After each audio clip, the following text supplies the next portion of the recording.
जय श्री राम साथियों। श्री राम नवमी की और राम जन्मोत्सव की आप सबको ढेर सारी शुभकामनाएं। और भगवान राम का जन्म पुत्र जन्म का या संतान प्राप्ति का महा उत्सव माना जाता है। शुरू से और लास्ट तक एक जो मेन सबसे महत्वपूर्ण बात है वह पुत्र प्राप्ति की उत्कट अभिलाषा ही राम जन्म का सबसे बड़ा कारण है। और उसी अभिलाषा के तहत भगवान राम का जन्म होता है। उसमें अंतर इतना ही है कि आप सभी जैसे माता पिता संतान चाहते हैं, किंतु राजा दशरथ ने और उनके पूर्व जन्म के मनु शत्रुपा ने उसी तरह से संतान प्राप्ति की इच्छा की, लेकिन उन्होंने भगवान को अपने संतान के रूप में पाने की इच्छा ही भगवान राम के जन्म का कारण बनती है। तो आज जहां पर हमारे समाज में हमारे युवाओं में संतान न पैदा करने की होड़ लगी है, या बहुत से ऐसे लोग हैं जो संतान प्राप्ति से बचना चाहते हैं, कम बच्चे पैदा करने चाहते हैं, उस झंझट में नहीं पड़ना चाहते हैं, ऐसे माता पिता के लिए यह प्रवचन बहुत ही विशेष है। और आज हम जानने का प्रयास करते हैं कि भगवान राम का जन्म और उनका जीवन, उनके माता पिता का त्याग किस प्रकार हमारे समाज के लिए, हमारे जीवन के लिए महत्वपूर्ण है। तो आइए प्रारंभ करते हैं। इस महत्वपूर्ण विषय का जो शुरुआत होती है मनु और शत्रुपा से होती है। गोस्वामी तुलसीदास जी रामचरितमानस में लिखते हैं कि स्वयंभू मनु अरु सतरूपा और जिनसे भई नर सृष्टि अनूपा। कि स्वयंभू मनु और शत्रुपा से ही यह माना जाता है कि संसार की सृष्टि हुई है। जो नर और स्त्री पुरुष से जो सृष्टि होती है वह मनु शत्रुपा से ही मानी जाती है। और उनके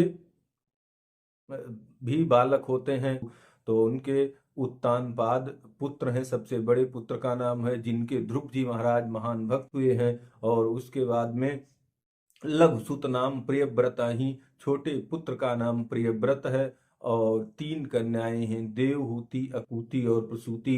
तो देवहूति पुनिता सुकुमारी, जो मुनि करदम कै प्रिय नारी। जो करदम ऋषि को ब्याही थी, और उसी से भगवान कपिल का जन्म होता है। और कपिल जी भगवान के अवतार माने जाते हैं, जिन्होंने सांख्य शास्त्र की रचना की है और कलकत्ता गंगा सागर में जिनका आश्रम माना जाता है। तो इस प्रकार से इतने भरे पूरे, उनके ऐसा नहीं था पुत्र नहीं थे, पुत्र थे, पुत्रियां थी और वह राजा थे। लेकिन इतने भरे पूरे परिवार से भी लिखते हैं गोस्वामी तुलसीदास जी कि भवन बसत भा चौथपन, हृदय बहुत दुख लाग और जन्म गयो हरिभक्त बिन। कि महाराज मनु और शत्रुपा को ऐसा लगता है कि काफी समय हो गया हमने भगवान का भजन नहीं किया और अब हमारा चौथापन आ गया, अर्थात वृद्धावस्था हो गई। इसलिए वह बरबस राज सुत ही तब्दीना, मतलब जबरदस्ती अपने पुत्रों को राज देकर और नारी समेत गवन बन कीना। और नारी अर्थात शत्रुपा जी के साथ वह जंगल को चले जाते हैं और वहां पर भगवान की आराधना करने लगते हैं। तो भगवान की जो आराधना है मनु शत्रुपा की, वह अद्वितीय है। कोई भी ऋषि मुनि भी इतनी कठिन तपस्या नहीं किया जितना मनु और शत्रुपा करते हैं। लिखते हैं गोस्वामी जी कि करही आहार साक फल कंदा और सुमिरहि ब्रह्म सच्चिदानंदा और पुनि हरि हेतु करन तप लागे और बारी आधार मूल फल तागे। मतलब जल पी के उन्होंने 6,000 वर्ष और फिर हवा पीकर, मतलब जल को भी छोड़कर 7,000 वर्षों तक उन्होंने केवल हवा पीकर तपस्या की। और बरस सहस दस त्याग्यो तो सोई, 10,000 वर्षों तक उन्होंने उस हवा को पीना छोड़ दिया और ठाढ़े रहें एक पद्दू। और एक पैर के ऊपर मनु और शत्रुपा दोनों खड़े होकर भगवान की आराधना करते हैं। तो इस प्रकार से अगर पूरा हम जोड़ते हैं तो 23,000 वर्ष बनता है। इस 23,000 वर्ष खड़े होकर भगवान मनु और शत्रुपा ने भगवान की आराधना की है। तो भगवान लक्ष्मी नारायण लक्ष्मी जी के साथ साक्षात सच्चिदानंद स्वरूप में मनु और शत्रुपा के सामने प्रकट होते हैं। मनु और शत्रुपा देखकर धन्य हो जाते हैं, उनको दंडवत प्रणाम करते हैं। उसके बाद भगवान कहते हैं कि आपको जो चाहिए वह आप वर मांग लीजिए। मनु शत्रुपा कहते हैं कि मैं कैसे वर मांगूं। जिस प्रकार से कोई दरिद्र व्यक्ति कल्प वृक्ष के पास जाकर बहुत सी संपत्ति मांगने में संकोच करता है, भगवान उसी प्रकार से मैं आपसे अपना वरदान मांगने में संकोच कर रहा हूं। इसलिए आप हमारे अंतरात्मा की बात जानने वाले हैं और अब हमारे को हौसला बढ़ाइए। उसके बाद बड़ी चालाकी से मनु और शत्रुपा कहते हैं कि दान शिरोमणि कृपा निधि नाथ कहूँ सत्य भाव, कि आप तो दानों में दानी करने वाले शिरोमणि हैं, कृपा निधि हैं, इसलिए चाहूँ तुम्हि समान सुत प्रभु सन कवन दुराव, कि मैं आपके समान पुत्र चाहता हूँ और आप प्रभु हैं, इसलिए आपसे कोई छल कपट नहीं है। बस एक ही वरदान बड़ी चालाकी से कहते हैं कि मैं आपके समान पुत्र चाहता हूँ। तो इस प्रकार से नवमी तिथि को चैत्र मास शुक्ल पक्ष को दोपहर के समय भगवान का प्राकट्य होता है और तब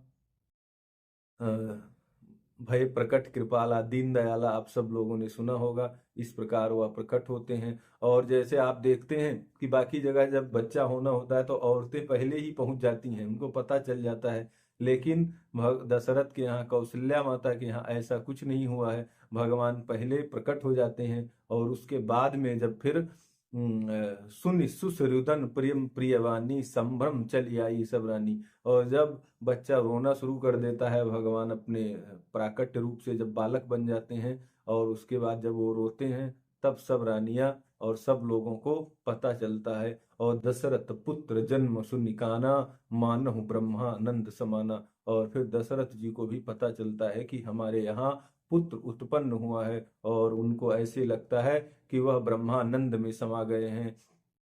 और परमानंद फूल मन राजा और कहा बुलाए बजावो बाजा, कि मतलब वो परमानंदित हो जाते हैं और लोगों को बुलाकर बाजन बजवाना शुरू कर देते हैं। तो इस प्रकार से पुत्र जन्म का जो अद्भुत उत्कंठा है, पुत्र को पाने का जो लगाव है, जो प्रेम है, इस प्रकार से पुत्र प्राप्ति की उत्कट अभिलाषा है, यह बहुत ही अद्भुत है और यह हम सब के लिए, हमारे समाज के लिए आज भी प्रेरणा का स्रोत है। तो इस प्रकार भगवान राम का जो जन्म है वह बाकी चीजों में तो अद्भुत ही है, लेकिन उनका जन्म ही अद्भुत है कि उनको पाने के लिए कितनी बड़ी तपस्याएं की गई हैं, उसके बाद उनका जन्म हुआ है और कितना बड़ा त्याग हुआ है।